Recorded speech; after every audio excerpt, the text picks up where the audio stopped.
Hi friends, मैं हूं विशाल और फिर से हमारे यूट्यूब चैनल यूनिक विशाल में आप सभी का स्वागत है। तो चलिए आज मैं बताने जा रहा हूं मुख्यमंत्री निश्चय स्वयं सहायता भत्ता योजना से संबंधित एक बहुत ही बड़ा अपडेट निकल कर आ रहा है उसके बारे में। आपको बता दें कि मुख्यमंत्री 7 निश्चय योजना के तहत 3 स्कीम चलाया जाता है। बिहार स्टूडेंट क्रेडिट कार्ड योजना, जो दूसरा है मुख्यमंत्री निश्चय स्वयं सहायता भत्ता योजना, और जो तीसरा है कुशल युवा कार्यक्रम यानी कि KYP। तो इसी में जो स्वयं सहायता भत्ता योजना है उसमें एक अपडेट आया है।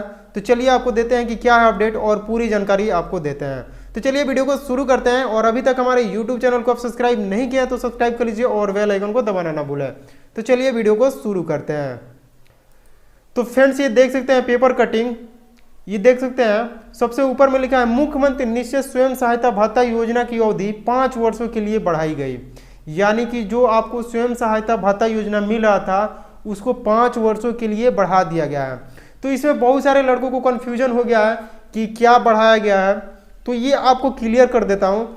आपको बता दूं कि ये जो स्कीम है यह वैसे छात्रों के लिए है जो इंटरमीडिएट पास किए हैं, जो इंटर पास किए हैं और ग्रेजुएशन में एडमिशन नहीं लिए हैं। यानी कि आप ग्रेजुएशन की पढ़ाई नहीं कर रहे हैं, वैसे ही छात्र इसका लाभ ले सकते हैं। क्योंकि जब ये 12वीं पास आप हैं तो आप इसको फॉर्म को ऑनलाइन करेंगे तो आपको पर मंथ 1000 रुपये मिलेगा। और इसमें टर्म्स एंड कंडीशन ये रखा गया है कि आपका जो उम्र है वो 20 से 25 वर्ष होनी चाहिए, और उसके बाद से आप ग्रेजुएशन नहीं होना चाहिए, आपका ग्रेजुएशन में एडमिशन नहीं होना चाहिए। यानी कि आप बेरोजगार हैं तभी इस योजना का आप लाभ ले सकते हैं। इस योजना की जो शुरुआत है वो 2 अक्टूबर 2016 में की गई थी, और इसकी शुरुआत की गई थी उस टाइम ये कहा गया था कि इस योजना को 5 वर्ष के लिए ही चलाया जाएगा। यानी कि 2016 में शुरू किया गया है तो 2021-22 में इसको समाप्त कर दिया जाएगा, यानी कि मार्च 2022 में समाप्त कर दिया जाएगा। तो ये मार्च 2022 था, तो अब इससे संबंधित ये अपडेट निकल कर आया है। तो देखिए यहाँ पर लिखा है कि राज्य सरकार ने बेरोजगार युवाओं को आर्थिक सहायता देने के लिए मुख्यमंत्री निश्चय स्वयं सहायता भत्ता योजना शुरू कर रखी है। इसकी अवधि चालू वित्तीय वर्ष 21-22 के मार्च में ही समाप्त हो रही थी। आपको बता दें कि जो बेरोजगार युवा हैं उनको रोजगार ढूंढने के लिए, ताकि पर मंथ 1000 रुपया मिले तो अपना रोजगार ढूंढ सके। यानी कि अगर कोई फॉर्म भरते हैं तो उसमें 200-400 रुपया जो ऑनलाइन का लगता है वो चार्ज दे सके, इसलिए इस योजना की शुरुआत की गई थी कि अपना वाहन वो स्वयं अपना कर सके। तो इसलिए इस योजना को शुरू की गई थी। तो अब बहुत सारे लड़कों के मन में कन्फ्यूजन है कि अब ये 5 वर्षों हमको मिलेगा, और आपको बता दें कि उसमें कंडीशन ये भी है कि आपको 2 वर्ष ही दिया जाएगा। यानी कि आप बेरोजगार हैं तो आप 2 ही वर्ष कंटिन्यू इस योजना का लाभ ले सकते हैं। 2 वर्ष के बाद आपको ये योजना का लाभ मिलना बंद हो जाएगा। तो बहुत सारे लड़कों के मन में सवाल है कि 5 वर्ष अब हमको मिलेगा, तो ऐसा बिल्कुल भी नहीं है। ये जो योजना है उसको 5 वर्ष बढ़ाया गया है, न कि आपके। तो आपको 2 वर्ष के बाद मिलना बंद हो जाएगा। और ये जो स्कीम है, जो ये स्वयं सहायता भत्ता योजना है, जो इस वर्ष खत्म होने वाला था उसको बढ़ा दिया गया है। यानी कि अब ये 2025-26 तक के लिए बढ़ा दिया गया है। अब ये 2025-26 तक मिलता रहेगा। तो देख सकते हैं यहाँ पे साफ शब्दों में लिखा है कि इसकी अवधि चालू वित्तीय वर्ष 21-22 के मार्च में ही समाप्त हो रही थी, परंतु अब इसकी अवधि आगामी 5 वर्षों यानी वित्तीय वर्ष 2025-26 तक के लिए बढ़ा दी गई है। इस योजना की शुरुआत 2 अक्टूबर 2016 में की गई थी। इसका उद्देश्य 12वीं पास 20 से 25 वर्ष के बेरोजगार युवाओं को रोजगार तलाशने के लिए 1000 रुपये प्रति माह की दर से अधिकतम 2 वर्ष तक की राशि देने की व्यवस्था है।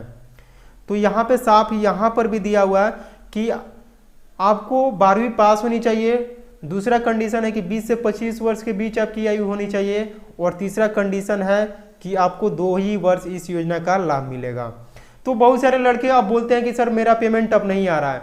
तो मैं आपको बता दूं कि अगर आपका पैसा नहीं आ रहा है तो कंडीशन ये होगा कि आपका एज 26-27 वर्ष हो गया होगा, इसलिए आपका पेमेंट रुक गया है, या फिर आपका 2 वर्ष योजना लाभ ले लिए होंगे इसलिए आपका पेमेंट आना बंद हो गया होगा।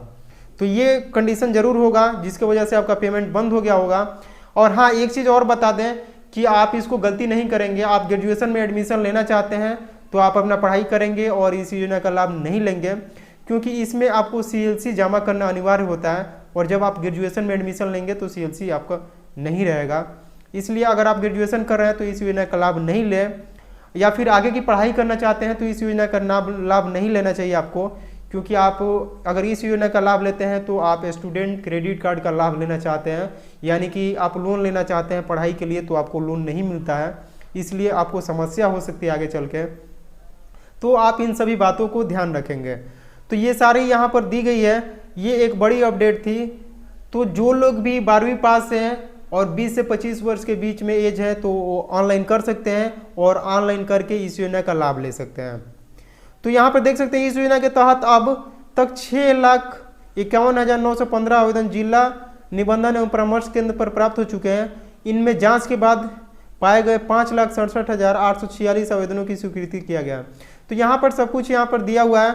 और आपको बता दें कि अब इस वर्ष के लिए भी जो पैसा है वो पास कर दिया गया है, यानी कि अब जिनका पेमेंट आ गया होगा अब इस मंथ का भी पेमेंट आना चालू हो जाएगा।